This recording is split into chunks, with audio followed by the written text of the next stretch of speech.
ओम श्री साई राम। ज्ञान वाहिनी तीसरा संबोधन। ज्ञानियों का वर्गीकरण।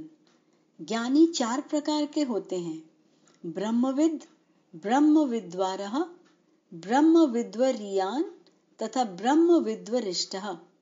ये वर्गीकरण ज्ञानियों के सात्विक गुणाभिवृद्धि यानी गुणों के विकास के अनुसार किया गया है। इनमें प्रथम ज्ञानी ब्रह्मविद पत्यापत्ति नामक चतुर्थ भूमि में रहता है। द्वितीय ज्ञानी ब्रह्मविद्वारः असमशक्ति नामक पंचम भूमि में रहता है। तृतीय ज्ञानी ब्रह्मविद्वरीयान पदार्थ भावन नामक छठी भूमि में रहता है तथा चतुर्थ ज्ञानी ब्रह्मविद्वरिष्ठः सप्तम भूमि में तुर्यावस्था में रहता है। छठी भूमि में रहने वाला ब्रह्मविद्वरिष्ठः सदैव समाधि की अवस्था में लीन रहता है। ब्रह्मविद्वरिष्ठ विदेही भी होता है तथा देह में रहते हुए भी मुक्तावस्था में रहता है। उसे तो खाने पीने के लिए विवश करना पड़ता है, किसी भी सांसारिक कार्यों में नहीं लगता। ऐसे ज्ञानियों को देह स्पृह भी कहा जाता है। अन्य तीनों प्रकार के ज्ञानी जन ब्रह्मविद, ब्रह्मविद्वारः तथा ब्रह्मविद्वरीयान में अपने शरीर के संबंध में अन्य ज्ञान होते हैं। वे अपने अपने संस्कार के अनुसार ही सीमित मात्रा में सांसारिक कार्यों में लगे रहते हैं। इन तीनों को भी अपने मन का नाश करना आवश्यक होता है। मनोनाश का अर्थ है मन का अंतर्मुख करना, जिनकी 2 अवस्थाएं होती हैं: स्वरूप नाश अर्थात चित्त तथा उससे धर्मों का नाश करना, तथा अस्वरूप नाश अर्थात केवल चित्त का नाश करना। यहाँ पाठकों के मन में ये शंका पैदा हो सकती है कि कौन ऐसा है जिसने अपने मन का नाश किया हो, जिसमें राग, द्वेष, मद व मात्सर्य हैं तथा जिसकी इंद्रियां भोगों से आसक्त हैं। ऐसा कोई भी व्यक्ति क्यों न हो, निश्चित रूप से ये बताया जा सकता है कि उसका मनोनाश नहीं हुआ है। ऐसे व्यक्ति के चित्त में सभी प्रकार की प्रवृत्तियां विद्यमान होती हैं। जिसके चित्त का स्वरूप नाश हुआ है, उस जीवन मुक्त में राजस व तामस गुण भी नष्ट हो केवल सत्व गुण शेष रह जाता है। इस प्रकार के सत्व गुण के प्रभाव से वह मैत्री, करुणा व दया को अपने साथ ही साथ चारों ओर फैलाता है। विदेह मुक्त ब्रह्मविद्वरिष्ठः में तो शुद्ध सत्व भी नष्ट हो जाता है। शुद्ध सत्व गुण के लक्षण हैं प्रकाश, तेज, ज्ञान, आनंद, शक्ति, समानता, आत्मविश्वास, पवित्रता, शुद्ध भावना इत्यादि। शुद्ध सत्व गुण में ही आत्मा का प्रतिबिंब देखा जा सकता है। राजस एवं तामस शुद्ध सत्व से मिल जाने पर सत्व अपवित्र हो जाता है। इस अपवित्र सत्व के कारण ही अविद्या एवं अज्ञान की उत्पत्ति होती है। यही जीव के बंधन का कारण है। राजस से विक्षेप शक्ति अर्थात असत्य में सत्य का भ्रम पैदा करता है। इसके कारण इंद्रियों का बाह्य जगत के साथ संपर्क विस्तृत तथा गहन होता है। राजस अनुराग एवं मोह पैदा कर उसके द्वारा अनेक कर्म कराता तथा सुख दुख पैदा करता है। वह जीव को बंधित कर क्रोध, दुराशा, गर्व, आसूय, दंभ, कपट आदि दुर्गुण उत्पन्न करता है तथा तामस व दृष्टि को द्वेषित कर मनुष्य को अंधा बना देता है तथा अज्ञान की वृद्धि करता है। अजागृत, आलस्य, निद्रा, मंदता आदि तामस की उपाधियां हैं जो गलत मार्ग पर ले जाने वाले हैं। ज्ञान पर पर्दा डाल उसे अपने मन चाहे नाच नचाता है। बड़े बड़े पंडित भी इस विक्षेप शक्ति से धोखा खा जाते हैं तथा जीवन के लक्ष्य से भ्रष्ट हो जाते हैं।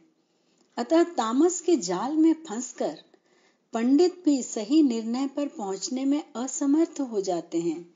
यदि तामस के बंधन में एक बार पड़ जाए तो ज्ञानी भी भ्रमों तथा संदेहों में ग्रसित हो जाते तथा वासनाओं के वश में विषयों के सुख भोगों में आकृष्ट हो प्राप्त अपने ज्ञान को भी खो बैठते हैं। फिर वे अपनी संपत्ति, स्त्री, संतति, संसार एवं जीवन की ऐहिक वस्तुओं को ही अपना सब कुछ मानने लगते हैं। इस प्रकार उन्हें असत्य में सत्य का तथा सत्य में असत्य का भ्रम होने लगता है। देखो ना, तामस कितना चमत्कारी है, धूर्त है। माया के आवरण शक्ति से जीव अपने वास्तविक सच्चिदानंद स्वरूप को पहचानने बिना ही चल रहा है। उपरोक्त यह शक्ति तामस का ही प्रभाव है। यह समस्त जगत अपनी अनेक समता सहित मूल रूप में उस विक्षेप शक्ति से उत्पन्न है जिसमें अपनी विविधता कर लेने की विलक्षण शक्ति है। उसके द्वारा ही विस्तृत हो रहा है, अर्थात सृष्टि के नियम अनुसार उसके समस्त विकास तथा विस्तार का प्रत्यावर्तन होता है। जब विश्व प्रलय होता है तब ये तीनों गुण समता में आ जाते हैं। इसे ही गुण साम्य अवस्था कहते हैं। पर ईश्वर की इच्छा से प्रेरित त्रिगुण के स्वभाव में विक्षेप उत्पन्न होता है, जिससे जीवों को उनके धर्मों के अनुसार फल मिलता है। इस प्रकार सृष्टि का पुनर्निर्माण, विकास और फैलाव होता है। इस असमता की अवस्था को ही वैषम्य अवस्था कहते हैं। इस प्रकार अंतःकरण से लेकर भौतिक शरीर तक उस माया का ही परिणाम है। इसी कारण माया अनात्मा कही जाती है। यह वह मृग तृष्णा है जो मरुस्थल के तप्त रेत में जल का भ्रम पैदा करती है। यह माया ब्रह्म दर्शन या आत्म साक्षात्कार से नष्ट हो जाती है। कारण शरीर की उपाधि तब होती है जब बंधु मित्रों का संबंध होता है। वांछित प्रिय वस्तु जब मिलती है तब संतोष होता है तथा प्राप्त वस्तु का अनुभव करता है तो प्रमोद होता है।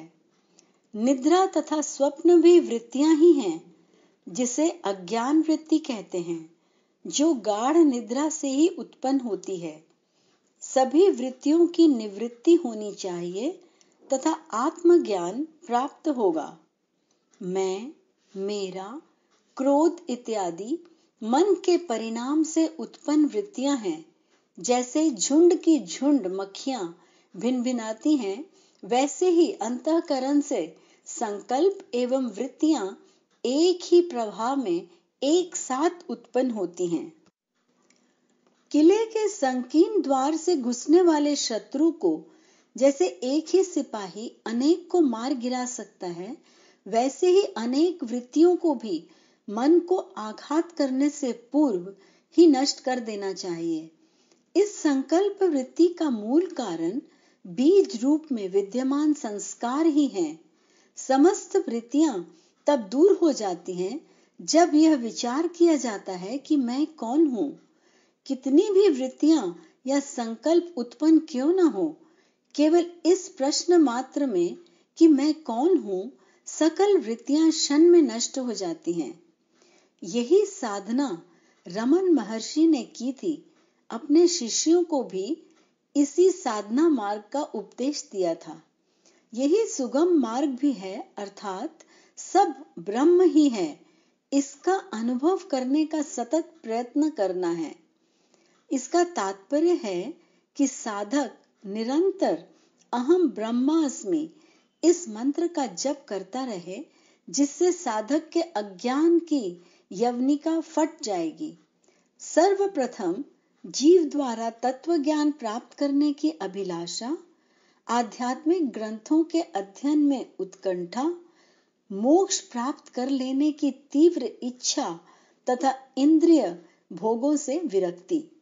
उपरोक्त इन 4 प्रकार की अभिलाषा युक्त जो साधक सद्गुरु के पाद पद्मों में रहकर श्रुतियों के तत्वमसि आदि महावाक्यों के अंतरार्थ समझ लेता है तथा उन महावाक्यों का मनन, जप व अर्थ ग्रहण कर एकाग्रचित हो निरंतर चिंतन करता है, उसे ही विचारण की अवस्था प्राप्त होती है।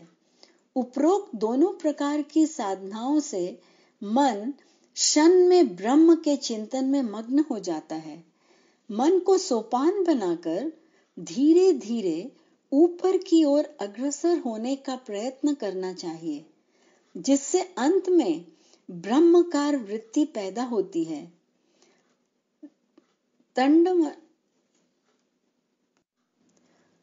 तंड मनसी है जो तीसरी अवस्था है।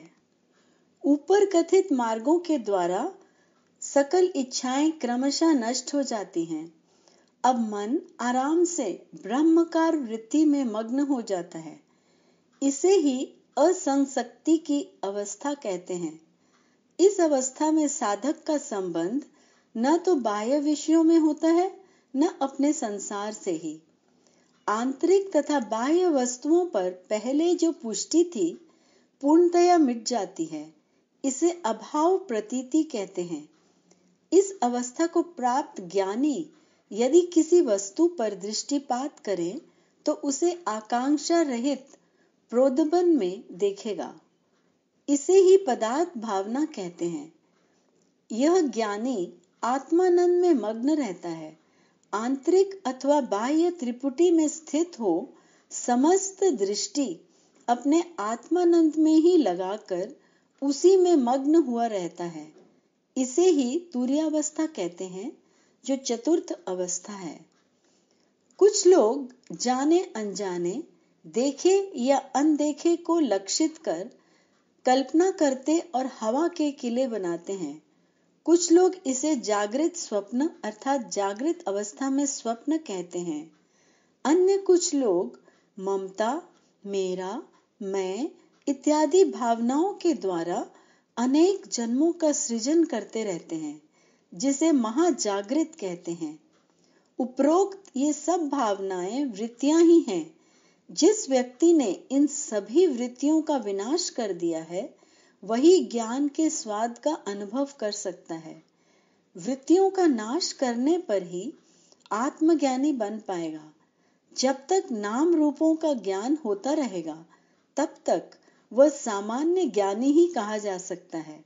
अतः इन वृत्तियों का नाश करना सामान्य ज्ञानी का प्रमुख लक्ष्य होना चाहिए। जय साईं राम।